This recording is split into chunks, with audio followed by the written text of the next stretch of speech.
I don't consider Suvendu Adhikari is a leader. যে জুতো তুলে ইলেকশনের মুখে জয় বাংলা বলার জন্য জুতো তুলে তালা করে, হ্যাঁ, এবং গালাগাল দেয়, তাকে কোনো নেতা বলে মনে করি না। মমতা বন্দ্যোপাধ্যায় এখান থেকে অভিষেক বন্দ্যোপাধ্যায় বলে দিয়েছে 60,000 ভোটে জিতছি আমরা, 60,000 ভোটেই জিতবে। শুভেন্দু অধিকারী জয়লাভের বিষয়ে যে বারংবার বলছে, ওটা দিবা স্বপ্ন, ওটা দিবা স্বপ্ন, ওটা কোনোদিন সফল হবে না। এটা এখানে লোডশেডিং করা যাবে না, লোডশেডিং করে জেতা যাবে না। এখানে আমরা আছি সজাগ প্রহরীর মতন, ওই ইলেকশন লড়বো, বাংলা ভবানীপুরও দেখবো। মাথা মুন্ডুনে এসআইয়ের লিস্টে সকাল দিয়ে আমি যা দেখে বুঝলাম যে পুরোটাই গোল গোল করে দিয়েছে, কোনো স্পেসিফিকেশান নেই যে কত মানুষ বাদ, কত মানুষ ইনক্লুডেড হলো, যে কত মানুষ হলো। এখন আমি সকালে লিস্টটা দেখছিলাম, কিছু বুঝতে পারলাম না। তার মানে আবার বিভ্রান্ত করার চেষ্টা করছেন এই নির্বাচন কমিশন। আমাদের তো একটাই জায়গা, কোর্টে গিয়ে এটা বলতে হবে লিস্টটা দেখিয়ে যে হোয়াট ইজ দিস।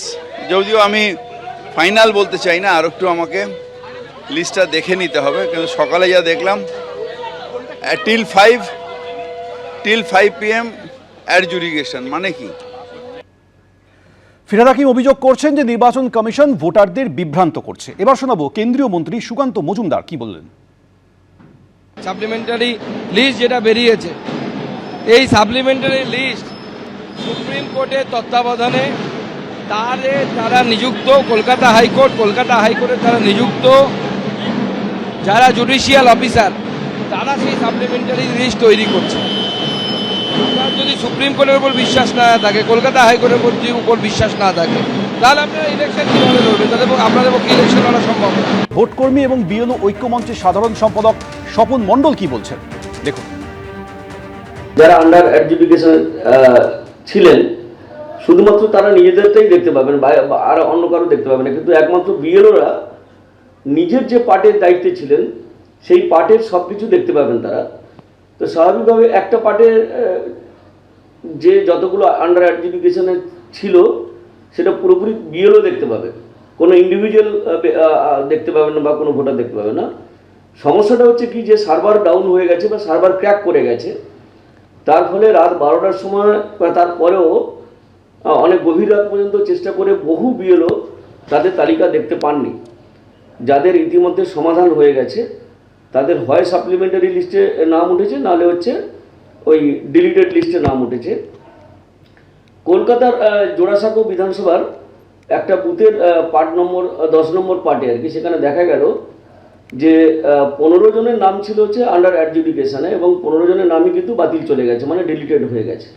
স্বাভাবিকভাবে যারা প্রচার করে থাকেন যে একটা নির্দিষ্ট কমিউনিটির লোককে বাদ দেওয়া হচ্ছে এবং ইচ্ছাকৃতভাবে বাদ দেওয়া হচ্ছে, কথাটা ঠিক নয়, সেটা হচ্ছে অপপ্রচার আর কি।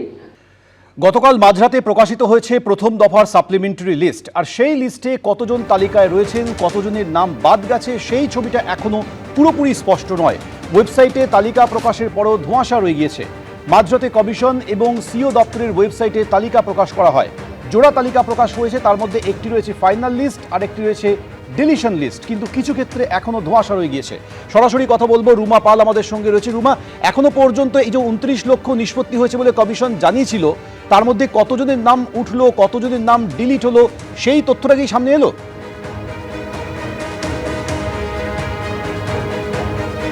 দেখো, জানিয়ে রাখি যে কাল রাত 12:05 যখন এই সাপ্লিমেন্টারি লিস্ট আপলোড করা হলো, তারপরে কিন্তু 29 লক্ষরই নামই কি আপলোড করা হলো, সেই তথ্য কিন্তু কমিশন এখনো দেয়নি। 29 লক্ষ যে বলা হয়েছিল, যেগুলো নিষ্পত্তি হয়েছে, তাদের সকলের নাম কি এসেছে সেটারও কিন্তু কোনো খোলসা করেনি নির্বাচন কমিশন। অন্যদিকে কতজনের নাম বাদ গেল, সেই নামের বাদের তালিকাও কিন্তু দেয়নি। অর্থাৎ শুক্রবার পর্যন্ত যেটা আমরা বলে আসছিলাম 10 লক্ষের নাম বাদ যাওয়ার রয়েছে, সেক্ষেত্রে কালকে যখন ওয়েবসাইটে যখন লিস্ট বেরোলো, সাপ্লিমেন্টারি লিস্ট, কতজনের নাম বাদের তালিকায়, সেটা কিন্তু কমিশন এখনো জানায়নি। এবং সেক্ষেত্রে দেখা যাচ্ছে, আরও একবার বলে দিই, যেখানে সিও ওয়েস্ট বেঙ্গলের যে ওয়েবসাইট রয়েছে, সেখানে গেলেই কিন্তু আমরা দেখতে পাচ্ছি, সেটা ক্লিক করলে দেখা যাচ্ছে supplementary list number 1 to the final list publish on 28 February যেটা রয়েছে, সেখানে ক্লিক করলে দেখা যাচ্ছে সেখানে আসছে স্টেট এবং অবশ্যই year of revision, role type, district wise আসছে, ডিস্ট্রিক্ট আসছে, অ্যাসেম্বলি কনস্টিটিউয়েন্সি আসছে, একটা ক্যাপচা আসছে। সেক্ষেত্রে জানিয়ে রাখি যে এরমভাবে কিন্তু আরেকটা ডিলিশনের জন্য আরেকটা কলাম রয়েছে, কিন্তু কতজন ডিলিটেড, কতজন ইনক্লুড হয়েছে সেই তথ্য কোথায়? কমিশনের তরফ থেকে কিন্তু এখনও সেটা দেওয়া হয়নি। জানিয়ে রাখি যে এর আগে এই ফাইনাল লিস্ট অর্থাৎ সাপ্লিমেন্টারি ফাইনাল লিস্ট বেরোনোর কয়েকদিন আগেও কিন্তু কতজন নিষ্পত্তি হচ্ছে আর কতজন বাদের তালিকায় রয়েছে সেটা কিন্তু কমিশন জানাচ্ছিল। কিন্তু কালকে যখন ফাইনাল লিস্ট সাপ্লিমেন্টারি লিস্ট একদম 12:05 রাতের বেলা যখন প্রকাশিত হলো, তারপর থেকে কতজন বাদ গেছে সেটা কিন্তু নির্বাচন কমিশন এখনো জানাচ্ছে না। সেই জানানোর জন্যই কিন্তু আমরা বারবারই সেই আপডেট অবশ্যই কমিশনের কাছে চেয়েছি। সেই কমিশন কিন্তু এখনো পর্যন্ত জানায়নি কতজন বাদ গেছে এবং আদবে কি 29 লক্ষর যে নিষ্পত্তি হয়েছে তার মধ্যে কি 29 লক্ষই রয়েছে নাকি তার থেকে কম লোকের নিষ্পত্তি হয়েছে। কারণ এই সপ্তাহেতেই বলে রাখি যে আরও একটি লিস্ট বেরোনোর কথা রয়েছে শুক্রবার।